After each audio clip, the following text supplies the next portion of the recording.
alam niyo na kung ano ang may bibigay na serbisyo para sa lahat ng mga nasalanta ng ating bagyong dumaan. Mga kaibigan, ang napakalaki na at napakalawak na ng legacy dito sa lungsod ng Parañaque, ang kasaysayan ng kanyang paglilingkod ay hindi matatawaran ni numan. Ang tinutukoy ko po ay walang iba kung ang taong desente at marangal, ang boksingero ng bayan, ang landslide king ng lungsod ng Parañaque, Congressman Roylo Gomez.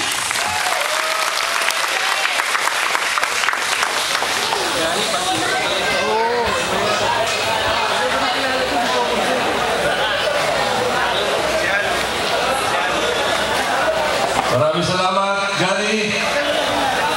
Alam niyo si Gani, matagal ko nang kasama ito, mahigit lang, hindi lang 10 taon, napakahabang panahon na. Kaya ganyan yan, talagang magaling mag-introduce. Pwede na siyang pumalit doon sa nag-introduce pag nagbo-boxing si Pacquiao, di ba? Pwede na, sa galing niya mag-introduce. Binabati ko din ang inyong presidente ng matagal ko na rin kasama, Pet Patoda. Andito po si Arnold Andres. Pagpapakita natin si Arnold. Binabati ko ang isang tao na talagang ang trabaho niya ay napakahirap. Isa sa pinakamahirap na trabaho sa munisipyo, sa City Hall. Yan ang pamamahala ng tricycle. Walang iba kundi si Resty Pagsisihan. Resty, nasaan si Resty?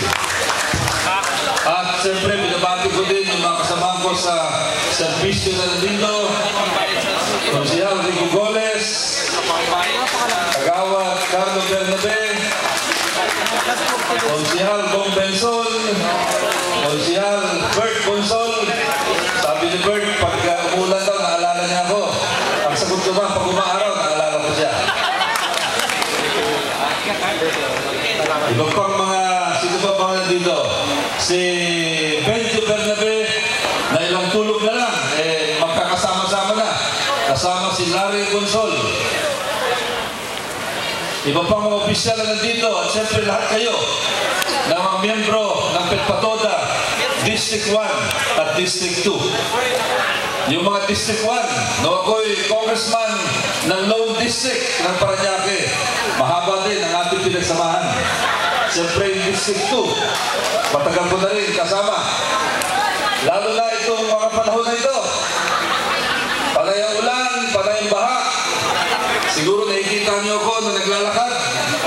Umulan na umaraw, bumibisita sa maraming sulok ng inyong mga lugar sa 2nd District.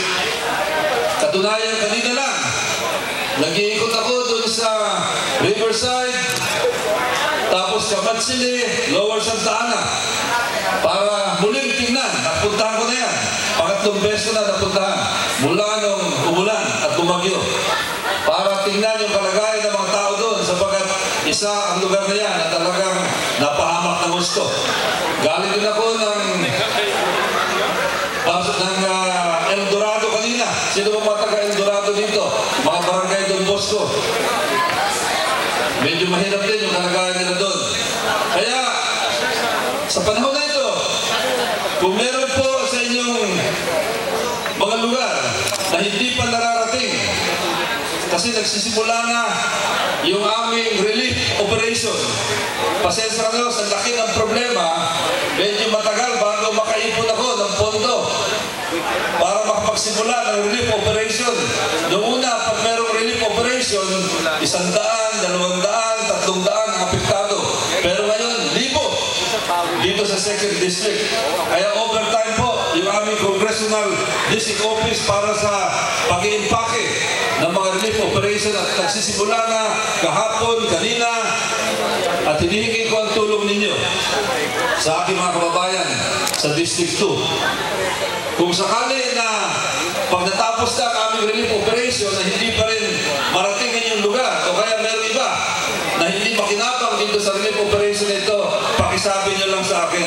Pakisabi nyo kay Arnold upang sa ganun maparating natin yung serbisyo na dapat may parating sa taong bayan. Importante ho yan. Isipin natin parati yung mga medyo minalas dahil dito sa bagyo na ito. Hindi lamang dito sa Parañaque, kundi lalo na sa labas ng Parañaque. Siguro nakikita nyo sa telebisyon, grabe ang kalagayan nila. Yung kapatid ko, nagkataon nakatira sa Pasig, yung bahay nila lumubog. Dito sa atin, pag lumubog ang bahay, 3-4 na oras, wala na. Pero sa kanya, more than 24 hours. Kaya kaawa-awa yung kanilang subdivision. Hanggang ngayon, durug-durug pa rin yung kanilang subdivision. Kaya naman si Congressman Goles ay busy-busy dito sa relief operation na ito. Ikot ng ikot, walang tigil. Pero tuloy pa rin yung ibang serbisyo. Kaya tayo, mahaba na ang pinagsasabahan natin. Kanina lamang, meron nagpasalamat sa akin. Nagpasalamat dahil nandun sa ating libreng palibing. Siguro, alam niyo na yung servisyo na yan, kung sakali, huwag naman sana mangyari. Pero yung bagay na yan, hindi maiwasan. Kung sakali na yan ay dumating sa inyong pamilya, nandito po si Congressman Roy Lugones, nandito si Consihal Rico Goles, nandito ang lahat ng mga kasama natin handang tumulong sa inyo na mga miyembro ng TOGA ng Parañaque. Pag merong nagkasakit, ganun din, lalo na sa panahon ito. Alam ko na lalo na kayo, expose kayo sa elemento. Umuulan, umaaraw, pinapawisan kayo, bigla kayo uulanin. Baka meron ibang magkasakit, andito rin si Congressman Goles para tumulong sa inyo. Kaya hindi ko na kakabaan yung aking talumpati. Alam ko nandito tayo para magsaya. Para dito sa video okay, at pinabati ko si Mayor Jun Bernabe, si Benjo, at ang lahat ng Sina Carlo, at lahat ng mga kawali sa sityo, sina Leslie, pagsisihan sa kanilang pag-organize ng magandang proyekto na ito. Ito ay talagang para sa inyo, para sa kasiyahan ninyo, para makalimutan yung problema natin. Kaya hindi ko na pakakaba ang aking talumpati. Magdodonate na lang ako ng konti para may dagdag sa papremyo. Pwede matawag si Arnold. Arnold. Asan ba si Arnold? Magdodonate lang ako. Ilan ba ang may first prize, may second prize, may third prize, no? Magdadagdag na lang ako. Hanggang ilan ba ang premyo?